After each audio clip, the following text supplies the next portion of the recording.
Malvenidos sean todos ustedes, futuros moradores del Hades. Les habla su anfitrión Gabriel Omar. Hoy traigo por vez primera en el canal 3 relatos donde el nahual juega un papel protagónico. Este brujo que data de la época prehispánica con facultades para convertirse en animal. Espero que un escalofrío recorra su espina. Comenzamos. Nunca mires a los ojos a un nahual, o te seguirá de por vida. Eso era lo que me decían mis papás cuando era apenas una niña. Cuando nos mudamos a la casa en la que radicamos hasta la fecha, yo tenía 15 años. De hecho, fue en 1984, un año antes del fatídico terremoto.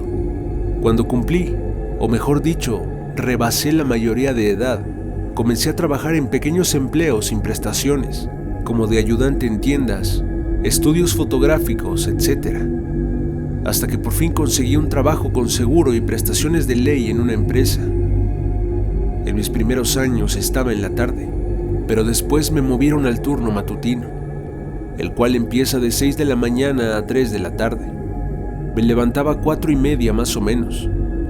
El silencio era sepulcral, las calles vacías, pero eso sí, la inseguridad no estaba como ahora. En esos ayeres mi papá ya había echado el primer piso y yo me bañaba en el baño de arriba.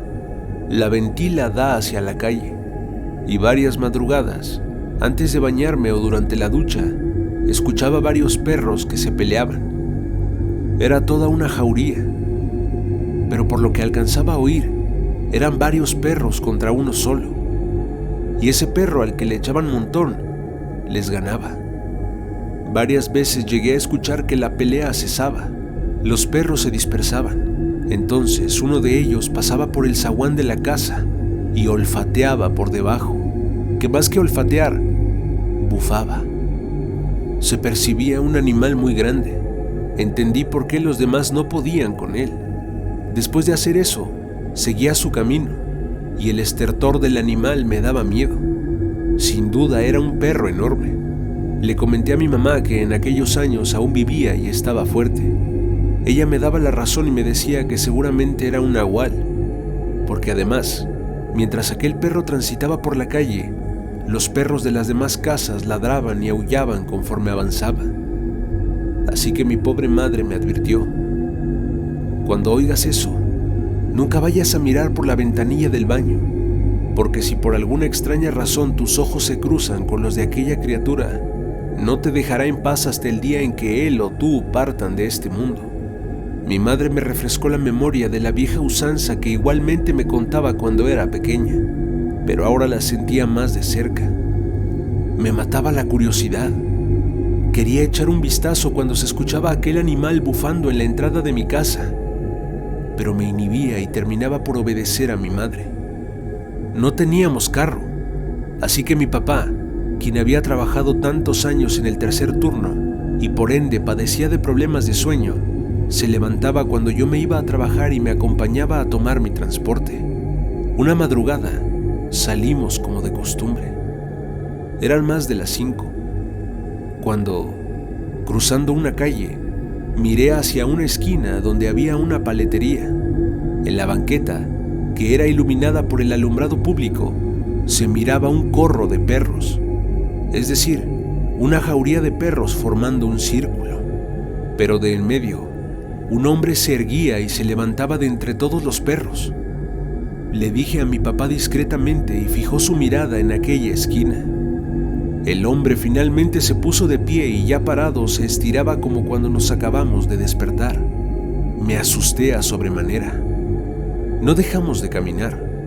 Cuando llegamos a la parada platicamos al respecto. Mi padre se miraba impávido. No le dio importancia.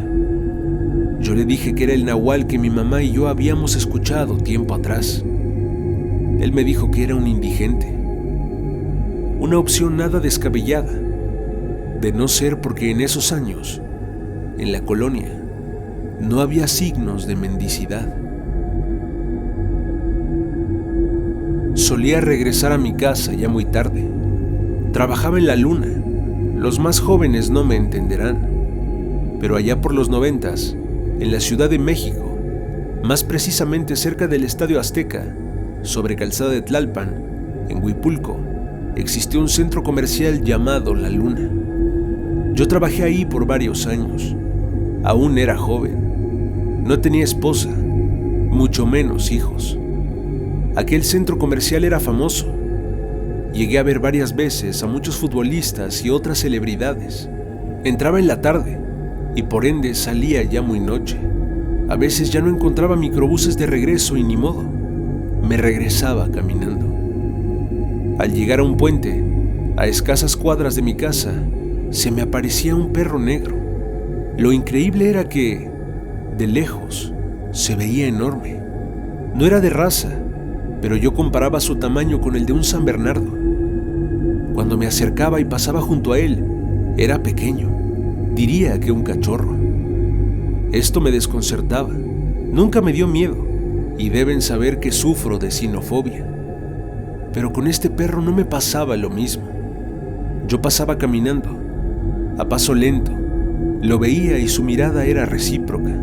Todas las veces que lo avisté y cambiaba de tamaño, yo iba provisto de un cigarrillo. Fumaba cajetillas enteras. Parecía chimenea. Fue cuando una vez, mi mamá aún estaba despierta cuando llegué.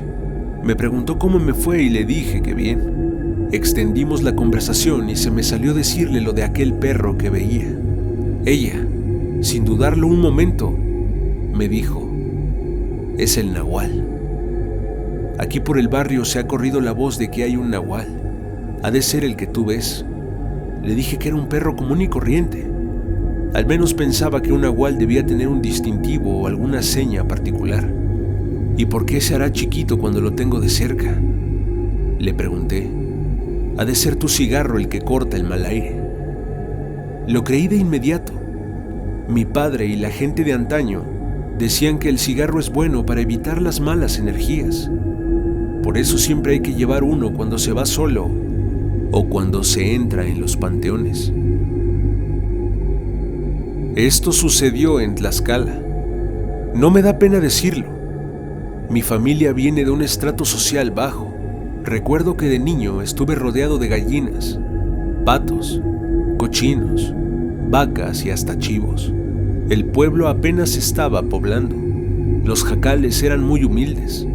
Estarán de acuerdo que este tipo de pueblos son el lugar propicio para toda clase de mitos y supersticiones. Bien, pues yo desde siempre escuché relatos sobre brujas y nahuales. Tendría yo escasos 8 años cuando se escuchaba que un nahual rondaba por el pueblo. Varios lugareños eran afectados con el robo de sus animales, gallinas sobre todo. Y es que según se sabe, los nahuales no pueden sustraer dinero, mucho menos la sal. Por lo tanto, se valen de sus poderes para robar ganado y nada más. En mi pueblo natal sobraban animales. Y efectivamente, cuando se corrió el rumor de que un nahual merodeaba, por las noches, los perros mostrencos aullaban de una forma atípica. Tengo tatuado el recuerdo de mi madre parada en una ventana sin cristal, tratando de ver algo. Casi como de película, los hombres del pueblo comenzaron a vigilar de noche, armados de azadones, bieldos y el que tenía posibilidades de un arma de fuego. No tuvieron éxito. En aquel momento mis papás tenían una marrana recién parida. Tuvo varios lechones, mínimo unos 8. Aquella marrana tenía manchas negras y las crías salieron igual. Pasó un buen tiempo y la gente permaneció en vilo. Fue cuando una mañana, de la manera más inesperada, la marrana salió caminando y los lechones detrás de ella, en hilera. Aquellos cerditos acostumbraban seguir a su madre y retozar en los campos que todavía eran tierra de nadie. Mis padres los vieron y no prestaron importancia. Habrá sido 1 hora después que mi padre entró al cochinero y halló a la marrana durmiendo, sola, sin sus crías. Pasó exactamente lo que están pensando. Los pobres cochinitos se fueron para nunca más volver. Aquel nahual tomó la forma de la puerca y se los llevó. Es una historia fascinante. Mis padres nunca se irritaron ni nada. Al contrario, se reían irónicos, ciertamente desconcertados. Cuando contaban la historia a sus allegados, la contaban siempre con una risa. Más que temor, más que enojo, se sentían timados de una manera astuta. El mito de aquel nahual cesó cuando nadie lo esperaba. Poco a poco dejaron de escucharse sus fechorías. Nadie supo quién era.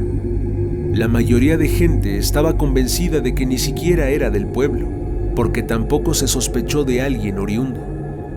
Sea quien haya sido, esa fue la visita de un taimado nahual por un pueblito de Tlaxcala.